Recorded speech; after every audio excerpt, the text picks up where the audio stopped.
प्रणाम भगवन। ओम श्री गुरुवे नमः। ओम गुरुर्ब्रह्मा गुरुर्विष्णु गुरुर्देवो महेश्वरः गुरुः साक्षात् परं ब्रह्म तस्मै श्री गुरुवे नमः। ओम शांति शांति शांति। ओम ब्रह्म ज्ञान और उसकी साधना द्वारा स्वामी अखंडानंद सरस्वती जी महाराज द्वारा भगवान स्वामी जी भगवान महाभूतानि अहंकारो बुद्धि अव्यक्तम एव च की व्याख्या कर रहे थे।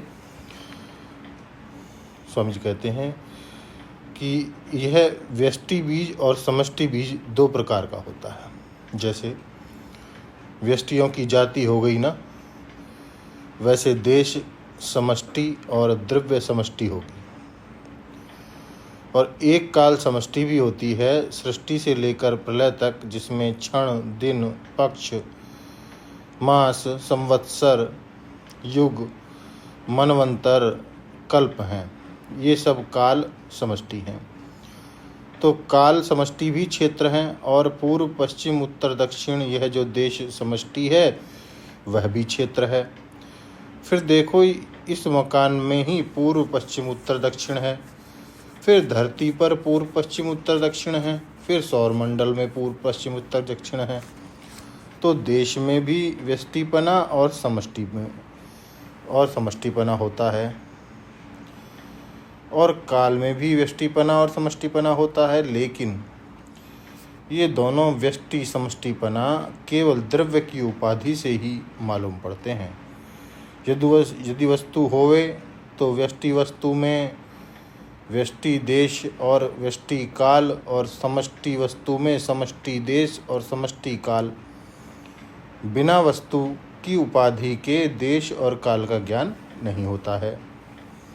अब एक वेदांत का सीधा प्रश्न आपके सामने रखते हैं। क्या आपको यह मालूम पड़ता है कि यह पृथ्वी मैंने बनाई है, यह समुद्र मैंने बनाया है, कि यह सूर्य चंद्रमा मैंने बनाए हैं?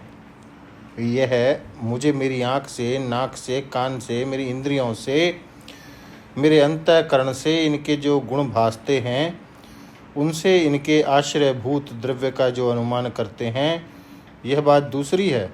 इसका मालूम पड़ना हमारी इंद्रियों से, हमारे अंतःकरण से या हमसे होता है। पर इनका मालूम पड़ना एक बात है और इनका होना दूसरी बात है। यह धरती हमको मालूम पड़ती है और हमारी इंद्रियां ना हो, मन ना हो, हमारी जागृत स्वप्न अवस्था ना हो, तो यह मालूम नहीं पड़ेगी।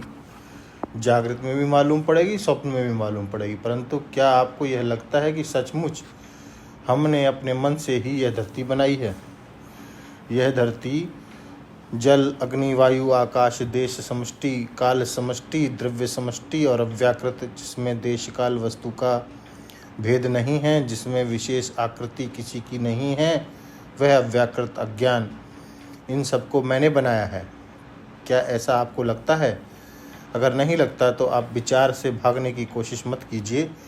क्षेत्रज्ञ को दो तरह का मानकर विचार कीजिए, एक व्यष्टि का क्षेत्रज्ञ और एक समष्टि का क्षेत्रज्ञ। यदि आपको ऐसा मालूम पड़ता हो कि हाँ, छाती ठोक कर बोल सको कि मैंने यह धरती बनाई है, तो हे भगवान, तुमने यह देह तो बनाया नहीं, धरती कहाँ से बनाई? और जब छाती ठोक कर बोलोगे कि मैंने बनाई है, तो अपने को तुम व्यष्टि मानकर समष्टि का निर्माता मानोगे।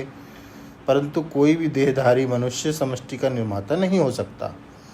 जब तक अपने को देह से घिरा हुआ, देह में परिच्छिन्न मानते हो, इसी हाथ को अपने हाथ मानते हो, इसी पाँव को अपना पाँव मानते हो, इसी जीभ, आँख, नाक, कान, त्वचा को अपनी त्वचा मानते हो, इसी एक मन की नींद को अपनी नींद मानते हो। यदि नहीं मानते तो दुनिया में सबको नींद आती है, फिर आपको शांति क्यों नहीं मिलती है? एक मन के काम, क्रोध, लोभ को अपना काम, क्रोध, लोभ मानते हो, शरीर में होने वाली समाधि को अपनी समाधि मानते हो, और हजारों योगी जो हजारों बरस से समाधि लगाए बैठे हैं, उनकी समाधि को अपनी समाधि नहीं मानते। तब तक एक देह में जो अहम भाव है, उसको पकड़ करके तुम पृथ्वी को बनाने वाले अपने आप को नहीं मान सकते। यदि कहो कि हम अपने आप को बनाने वाले नहीं मानते, हम तो इतना ही मानते हैं कि हमको भान होता है, तो जिस वस्तु का भान होता है वह वस्तु का अस्तित्व भी तो हो सकता है, उस पर विचार क्यों नहीं करते? क्षेत्रज्ञ का विचार करने के लिए साधन संपत्ति चाहिए।